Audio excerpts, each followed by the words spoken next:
Good news, Tinubu to reverse fuel food prices to what it meant, and Nigerians have called him to do that. Anything short of that, the protest is inevitable. The group, which made its position in a statement issued on Thursday and signed by its national coordinator Adaramoye Michael Lenin and National Secretary Francis Nwapa, said, "You can't beat a child and expect the child not to cry." The Youth Rights Campaign has expressed its full support for the planned nationwide #EndBadGovernance Nigeria in Nigeria protest and called on Nigerians who are dissatisfied with the prevailing condition of hunger and hardship in Nigeria to join the protest. The group, which made its position in a statement issued on Thursday and signed by its national coordinator Adaramoye Michael Lenin and National Secretary Francis Nwapa, said, "You can't beat a child and expect the child not to cry." All this Yoruba bigots, they will not see this man that is talking about this, but the next thing, when that one that is the deputy or whatever, Francis Nwapa, they will not say it is the Igbo person that is calling for this thing. You don't need anybody to tell you. Now hunger, now you go to deal with all of you. Continue to support evil. Continue supporting evil. The group said that Tinubu's administration could not subject the Nigerian working people and youth to an unprecedented level of starvation and hardship while expecting them not to react. According to the group, Nigerian people are not slaves. To this extent, we want the police and other security agencies to abort any sinister agenda to thwart the planned peaceful protest through arrest, intimidation, and violent crackdown. We also urge all those who are preparing to come out for protests in August not to be afraid due to the threats by the security agencies. Protest is a fundamental human right. If this right was not considered during the dark days of military authoritarianism, definitely it will not be considered now. The last 1 year of the Tinubu administration has been a traumatic period for the working class and poor, including the youth, who have suffered back-to-back neoliberal attacks that have further worsened their living conditions. Even layers of the middle class are not even left out of the mindless attacks on living conditions that have led to horrific levels of starvation. In this desperate condition, only mass struggle can begin to resolve the situation. To this extent, we urge all genuine pro-working people organizations, youth groups, and trade unions to support the planned protest. Specifically, we task the NLC and TUC leadership not to take a position of neutrality on this protest. Yes, this reminds me of when people talk about NLC this, NLC that.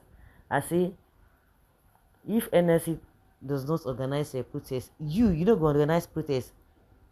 You dey wait for NLC to do that for you, and that is exactly what is happening now. You're waiting for NLC.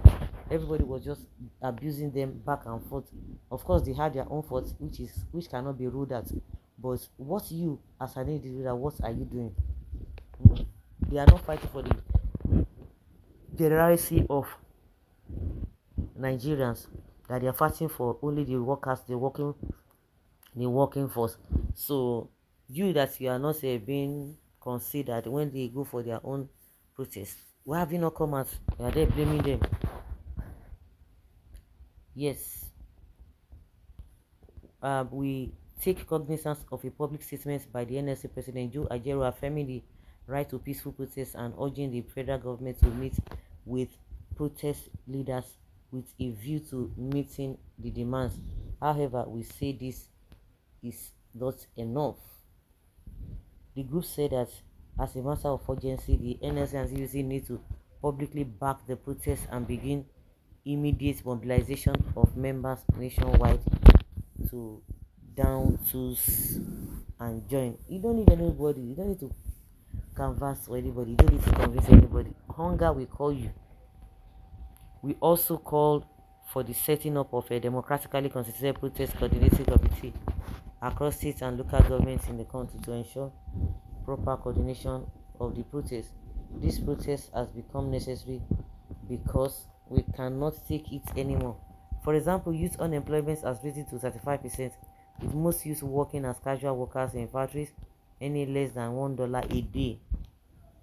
Feeding has become practically difficult, which means many have to depend on family and friends for support, or in the worst case, resort to crime or prostitution to survive the harsh economic conditions.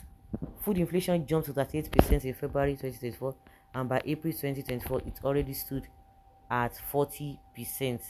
And by May 2024, the naira became the worst performing currency globally. Poor Nigerians are dying daily due to hunger. In February 2024, not less than 7 lives were lost and several others hospitalized when a stampede occurred during the sale of subsidized 25 kg rice for 10,000 naira at the Nigeria Customs Service Office, Yaba, Lagos. Also, on Sunday, 24th March, we had the death of a 14-year-old Aisha Usman, alongside 6 other women and an 8-year-old child in a community in Bauchi State. They all died in a stampede during a food sharing event. Similarly, 2 days before the Bauchi tragedy was the avoidable death of 2 female students of Nasarawa State University, Kefi Rose Michael, Psychology Department 400 level, and Grace Danladi Enupe, Computer Science Department 200 level, who were trampled to death during a crowd surge when the state government embarked on grain distribution on campus, alongside 22 other students who were hospitalized. These avoidable tragedies were triggered by the anti-poor capitalist policies of the Tinubu APC administration, which have thrown many more Nigerians into poverty. These neoliberal policies include fuel subsidy removal, commercialization of education, and floating of naira, and increase in electricity tariff, all of which have led to the job losses amid several other devastating consequences, the group said. According to the group, it is bizarre that Nigeria, being the largest crude oil producer in Africa, does not even have working refineries, but cast such responsibility on the profits PSDV Dangote refinery. The group said the truth is that if public refineries are not working optimally and more were built, there will not be a need for either importation or subsidy. Instead of fixing the public refineries and taking the oil and gas industry under public and democratic control so that the problem can be solved once and for all, Tinubu chose to instead remove the subsidy and devalue the naira, thereby opening the way reserve of mindless increase in pump price of petroleum products to the detriment of the working class and poor. Similarly, the devaluation of naira in an import-dependent economy as Nigeria has contributed to the continuous rising of goods and services.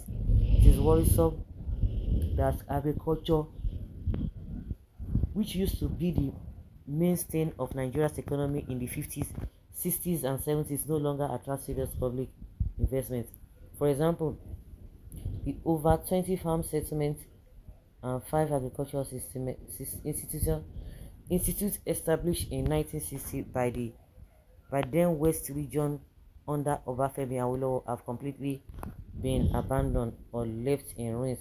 Yet Nigeria spends about 7.9 trillion annually on food importation, such a whopping amount and more if invested in democratically controlled public large farms can make it possible for Nigeria to become food self-sufficient, especially since our country has the largest arable land in Africa with 34 million hectares. So guys, we need to hear from your own perspective of this whole thing, whether they are going to Tinubu will yield to this fuel reversal and food prices to what it meant on ground. So guys, let's say your opinion and have your take on this.